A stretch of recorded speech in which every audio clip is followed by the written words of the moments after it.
Welcome back to Talk and Fight and another episode of Boxing News Today, courtesy of your friends and mine over at boxing247.com.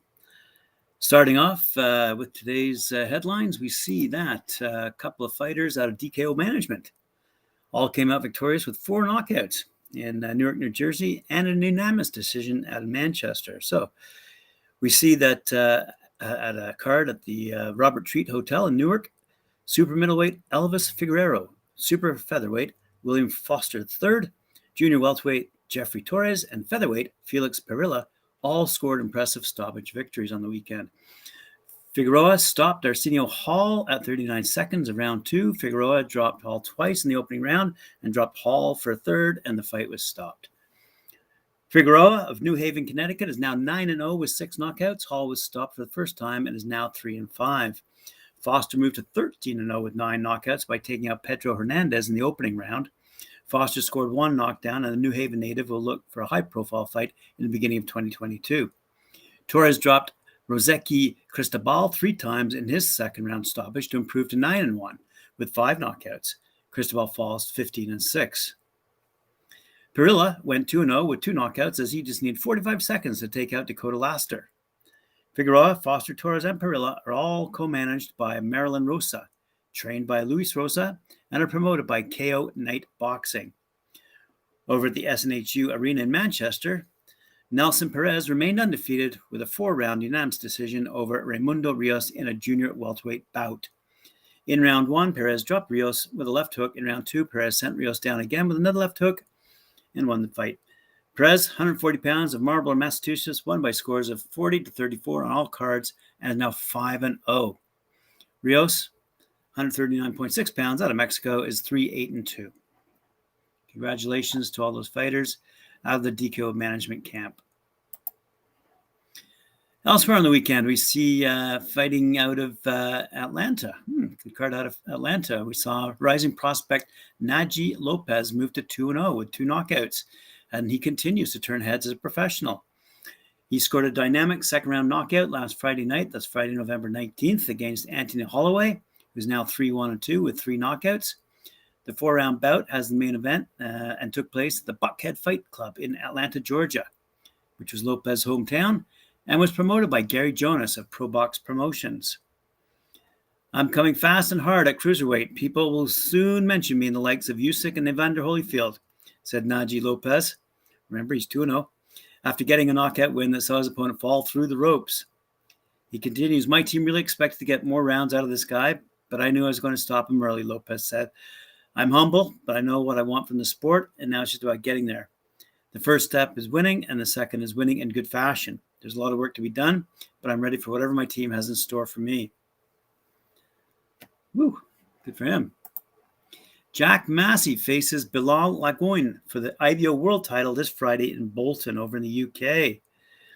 Fight Academy present an evening of world title fight action at Bolton White's Hotel on November 26th. Topping the bill are England's Jack Massey and Belgium's Bilal Lagoin, contesting the vacant international boxing organization, that's the IBO World Cruiserweight title.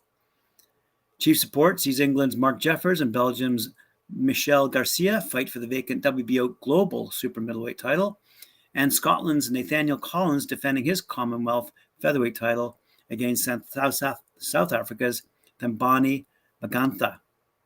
Also appearing on the undercard are Fleetwood's Dan Catlin, London's Harry Mullins, Zach Miller, and Charlie Schofield from Ashton, Manchester's Josh Holmes and Billy Denise, and Bolton's Khalil Majid. Looks to be a good card indeed. Elsewhere, we see Stephen Fulton Jr. and Rais Alim roundtable quotes ahead of their Saturday fight. Here it comes. Undefeated WBO 122-pound world champion Stephen Fulton Jr. and unbeaten top contender Rais Alim previewed their respective showdowns during a Las Vegas media roundtable on Saturday before they entered the ring in separate attractions, which will be shown live on Showtime this Saturday, November 27th, in a PBC event from Dolby Live Park MGM in Las Vegas. Fulton will square off against WBC Super Bantamweight World Champion Brandon Figueroa in the main event. while Alim battles Mexico's Eduardo Baez in the main co-event to be telecast of the telecast. Here comes some quotes from Stephen Fulton Jr. We'll ignore the first one. It's just about how happy he is to be where he is. Once I turned pro, I was on the path to becoming world champion. I won a world title in the division I turned pro in, and now I'm unifying my first fight as champion. I want to keep pushing forward and become undisputed at this weight class. My ability to adjust and outthink Figueroa is going to be part of the difference, not to mention my speed and underrated power. I know Figueroa is going to throw a lot of punches, but I'm going to make him miss and capitalize on his mistakes. Everyone has a different path, and for me, that's been taking dangerous fights against undefeated opponents. That's made me a better fighter. Maybe I shouldn't have taken some of those fights, but now I've got this resume that I can stack up against anybody. Alim says, I'm extremely excited to be back doing what I love to do and fighting on the big Showtime card. I've been getting great sparring out here in Las Vegas and absolutely ready for Saturday. I've been working on really taking my time in the ring. Even if I'm being aggressive, I'm still taking my time while doing that. If I'd taken my time against Vic Pasilas in my last fight, I would have stopped him in the 6th round. I was pushing the pace when I didn't have to. I'd love to fight Stephen Fulton. I believe that I'm the best in that division, and some people think that he's the best. If he wins this fight and I win Saturday, that's the fight I want next. I'm ready to make it happen. I just have to keep winning, make big statements in every fight, and going to keep earning more recognition. I'm just starting to show people who I am, and I can't let up. Right, some quotes out of Michael Jennings' camp. Jeffers is twice as good as me. I'd mentioned him earlier. Mark Jeffers going up against Michelle Garcia at Bolton's White's Hotel in England this November 26th. Michael Jennings knows nothing about being on top of world boxing, so it's worth taking note when he predicts a huge future for his fighter, Mark Jeffers, ahead of the biggest fight of his career. Jeffers takes on Belgium's Michelle Garcia on November 26th for the WBO Global Super Middleweight title at Bolton's White's Hotel. All the action broadcasts by Fight Zone. And this contest is one of the chief support bouts to Jack Massey's IBO World Cruiserweight title fight against another Belgian, Bilal Lagoin, which I mentioned earlier. Mark's trainer, Jennings, had his own extremely successful career during the noughties. That would be the early 2000s. From Chorley, the same as Jeffers, Michael lost just 3 times in 39 fights and was the British and WBU World Welterweight Champion. Known for his fantastic stamina, Jennings is maybe the best remembered for challenging one of the boxing greats, Miguel Cotto, in 2009, losing 5 rounds. Ahead of the big fight between Jeffers and Garcia, the Mancunian breaks down both men and explains why he believes the WBO global belt will find itself around the waist of the UK fighter. Michael looks quite strong, is a decent pressure fighter, and he'll definitely come for a fight, said Jennings. He can dig too, so Mark needs to be switched on from round 1. I'm pleased, though, that Garcia will come to fight. So far, Mark's been in with kids that tuck him up, but he's also had some hard fights, too, like Anthony Fox, to see what he's all about. The kids that he's fighting now will be coming to win, and that will suit Mark down to the ground, and he'll start stopping a few of them. Mark is so dedicated, has really good movement, fast hands, and good strength. For a kid his age, his sparring is unbelievable. On fight night, as long as everything is 100%, he's going to properly shine and stand out. You can see the remainder of Jennings' quotes on boxing247.com. Some quotes out of the Andrew Maloney camp, who's heading into a fight December 9th down under. That'll be Andrew Maloney versus Frolan Saludar, and that will take place in the Newcastle Entertainment Centre in New South Wales, Australia on December 9th. Former world champion Andrew Maloney, who's 21-2, will battle Philippines' Frolan Saludar, who's 32-4, live on Fox Sports December 9th from the Newcastle Entertainment Centre. That's in New South Wales, Australia. And here's what Maloney had to say about his December 9th matchup. Here it comes. My preparation for this fight has been excellent. I started training as soon as I landed back in Australia after my loss to Joshua Franco. I believe I'd learned a lot from the trilogy, and I'm extremely hungry to get back to the top and become world champion again. There's been a big buzz in the gym with Bruno Turimo and my brother Jason, both preparing for world title eliminators, and myself getting ready for December 9th. We've all been pushing each other really hard and have had really great sparring with each other as well as city-based Argentinian Emilio Tazara. On the WBO IBF title situation, Kazuto Ioka versus Juwon Ankanchas. Rumors for the New Year's in Japan. This will be a great fight. It's a fight I believe could go either way, and certainly one I'll be watching very closely. I really hope I can get the opportunity to fight the winner of this fight sometime in 2002.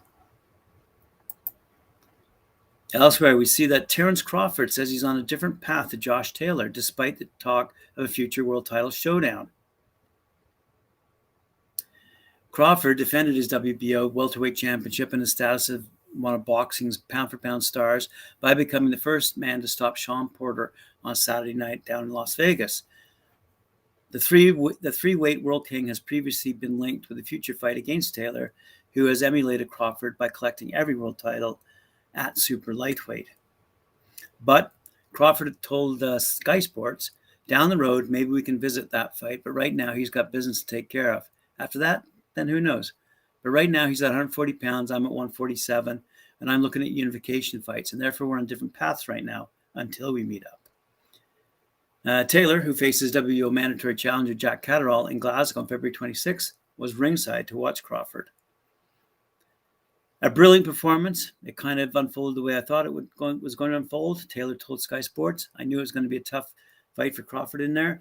I only gave Crawford one of the two early rounds, but he started finding his range. He started catching him as he was coming in, walking him onto a shot like that. I said maybe he would, yes. Elsewhere, we see that Prince Charles Martin wants revenge over Anthony Joshua. It's his sole motivation, says his manager, Mike Boria. Martin returns against Luis King Kong Ortiz in an IBF eliminator in Florida on New Year's Day, with victory keeping the former IBF champion in contention with the top heavyweight contenders. But the American's main motivation is to avenge his loss to Joshua, who will attempt to regain the IBF, WBA, and WBO belts in a rematch with Alexander Usyk next year, as we all know. He says, I think Usyk beats Joshua again, but I'm rooting for Joshua. Martin's manager, Boria, told Sky Sports, Charles wants to fight and knock out Joshua before he retires. He's been focused on that singular goal since 2016. It's what motivates him, and it's the reason why he will beat Luis Ortiz. Charles will do whatever it takes to become two-time heavyweight champion, including fighting a second IBF eliminator against one of the most avoided heavyweights in the world. Martin brutally knocked out Gerald Washington in his last bout, but was frustrated in his pursuit of fights against Dillian White and Andy Ruiz Jr. Charles instructed me to match him against the only fighter to knock out Joshua. That's Andy Ruiz, concluded Boria. So we look forward to seeing 2022's lineup of fights. Anyway, elsewhere, and for the final note of the day, Keyshawn Davis vows to fulfill his destiny as world champion after relaunching a pro career with Top Rank.